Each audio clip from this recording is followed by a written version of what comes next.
Hello, dear viewers, and a very warm welcome back to our channel, where we keep you updated on all the significant happenings within the royal family and their wider engagements. Today, we have a rather special story to share, one that involves a historic first and a poignant commemoration led by one of the monarchy's most steadfast members. We'll be delving into the recent visit of Her Royal Highness the Princess Royal, Princess Anne, to the Bailiwick of Guernsey, where she not only represented her brother, King Charles III, but also etched a new line in the royal history books by visiting a place no British royal has officially set foot on before, the charming peninsula of Little Sark. Before we embark on this fascinating journey to the Channel Islands and explore the profound significance of this visit, if you appreciate these in-depth royal reports, please do take a moment to like this video and subscribe to our channel. And don't forget to click that notification bell so you never miss an update from us. Your support truly helps us continue bringing you these stories. Now, let's set the scene. The Princess Royal, a figure renowned for her dedication, work ethic, and no-nonsense approach to royal duties, departed from the United Kingdom on Friday. Her mission was a significant one, to act as the King's representative in Guernsey for a series of events marking a truly momentous occasion, the 80th anniversary of the liberation of the Bailiwick from German occupation during the Second World War. Accompanied by her husband, Vice Admiral Sir Timothy Lawrence, himself a distinguished figure with a notable naval career, Princess Anne was poised to lead the commemorations, bringing a touch of royal presence to these deeply meaningful events. The Bailiwick of Guernsey, for those who may not be intimately familiar, holds a unique place. It's a British Crown dependency located in the English Channel off the coast of Normandy, France. It's not part of the United Kingdom, but is a self-governing possession of the Crown. This distinct status means that royal visits carry a particular weight, reinforcing the historic and enduring ties between the islands and the monarchy. The Channel Islands, including Guernsey, Jersey, Alderney, and Sark, were the only parts of the British Isles to be occupied by German forces during World War II, a period lasting from 1940 to 1945. Consequently, Liberation Day is an event of immense emotional and historical importance for the islanders, a day of remembrance, celebration, and profound gratitude.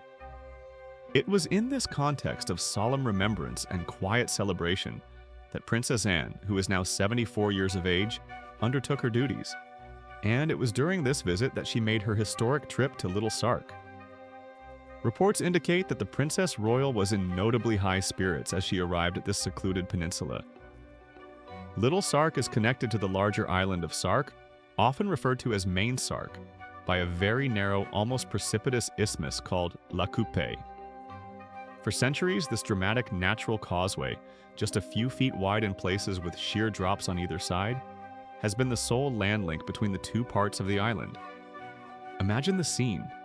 The Princess Royal, known for her pragmatic and adventurous spirit, arriving at this somewhat remote location.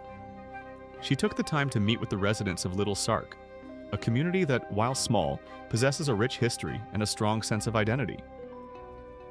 To traverse part of this unique landscape, she fittingly traveled by horse and carriage, a mode of transport still very much a part of life on Sark, where most motor vehicles are famously banned. This journey took her to the iconic La Coupe itself. There, she was briefed on the fascinating history of this vital connection, learning not only about its past but also about more recent challenges, including the impact of natural erosion and the crucial repair work that has been undertaken to preserve and secure this lifeline. It's a testament to the islanders' resilience and their commitment to maintaining their unique heritage and infrastructure. For this engagement, Zara Tyndall's mother, ever practical yet elegantly turned out, was seen wearing a smart green jacket, which she paired with dark trousers. Completing her ensemble were her signature sunglasses, a familiar accessory that adds to her distinctive and often quite sporty style.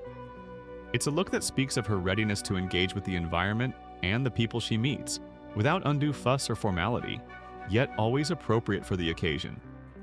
The historical backdrop to this visit, particularly the 80th anniversary of liberation, naturally brings to mind the wartime experiences of Sark. During the Second World War, the island, like its neighbors, endured the hardships of occupation. However, it also witnessed acts of resistance and daring Allied operations. Two such notable events were Operation Basalt, which took place in October 1942, and Operation Hardtack 28, conducted in December 1943. These were British commando raids launched against Sark. The objectives were twofold: to gather crucial intelligence on German fortifications and troop dispositions, and to capture prisoners for interrogation.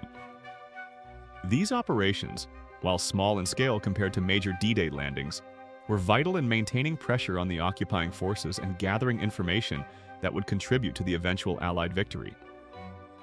They were perilous missions, undertaken by brave men who risked their lives to strike a blow against the enemy on occupied British soil. Learning about La Coupe's history, one can only imagine how such a dramatic landscape might have featured in the island's defensive considerations, or wartime narratives. Princess Anne's itinerary on Sark was not solely focused on La Coupe.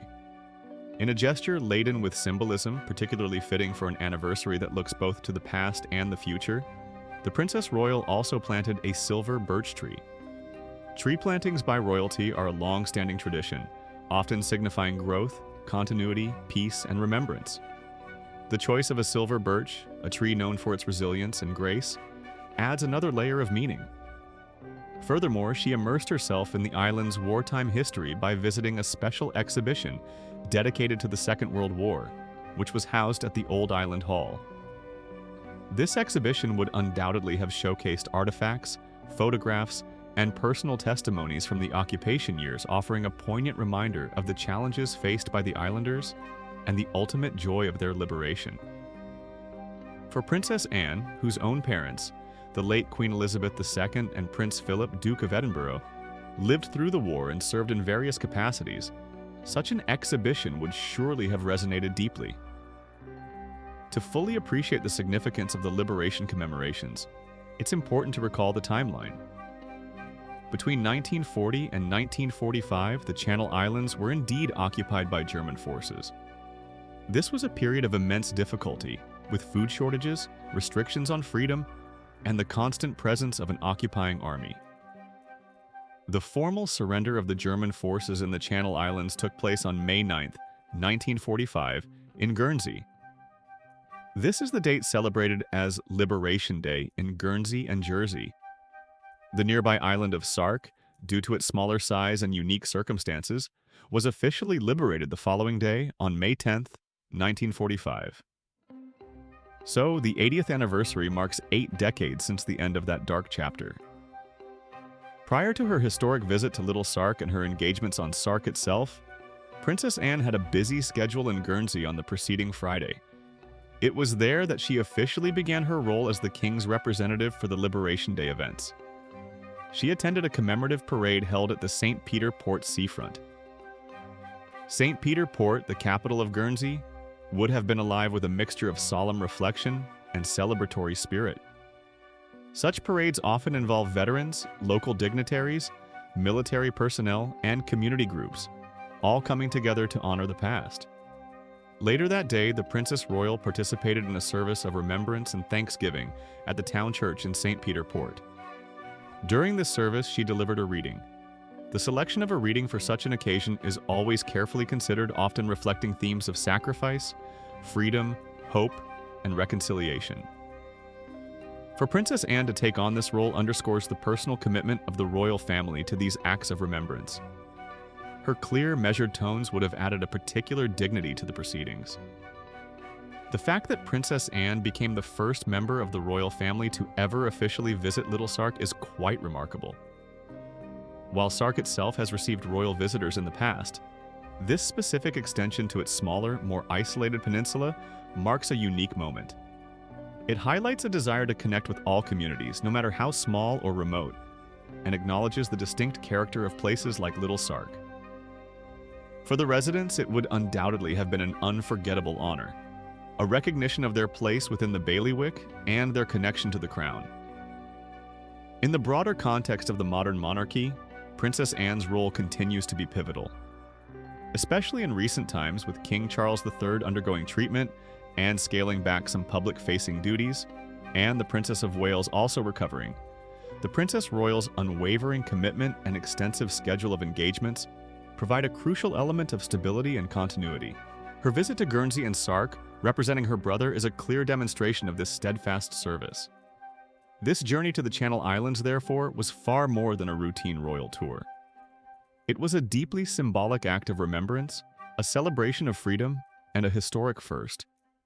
It showcased Princess Anne's dedication to her duties, her genuine interest in the people and places she visits, and her ability to connect with communities on a personal level. The images of her traveling by horse and carriage, engaging with residents, learning about local history and challenges, and participating in solemn acts of commemoration paint a picture of a royal deeply engaged with the heritage and the present-day life of the Bailiwick of Guernsey. So, to summarize, Princess Anne, the Princess Royal, has not only represented King Charles III with diligence during the 80th anniversary commemorations of the liberation of the Bailiwick of Guernsey, but has also made history by being the first royal to officially visit the peninsula of Little Sark. Her engagements included meeting residents, learning about the historic La Coupée, planting a tree, visiting a World War II exhibition, and participating in a parade and church service in Guernsey. This visit underscores the enduring bond between the Crown and the Channel Islands, and highlights the personal commitment of the Princess Royal. This visit certainly gives us much to reflect upon regarding the importance of remembering history, the resilience of communities, and the quiet, consistent dedication of members of the royal family like Princess Anne. Her ability to seamlessly blend solemn duty with genuine human connection is a hallmark of her long service. We'd love to hear your thoughts on this historic visit. What do you think about Princess Anne being the first royal to visit Little Sark? What are your impressions of her continued service, especially during these significant anniversaries? Please do share your opinions and reflections in the comments section below.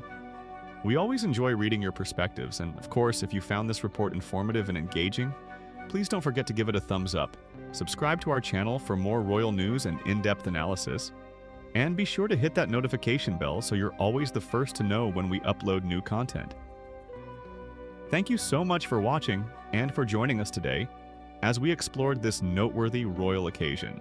We look forward to welcoming you back for our next update. Until then, take care and goodbye for now.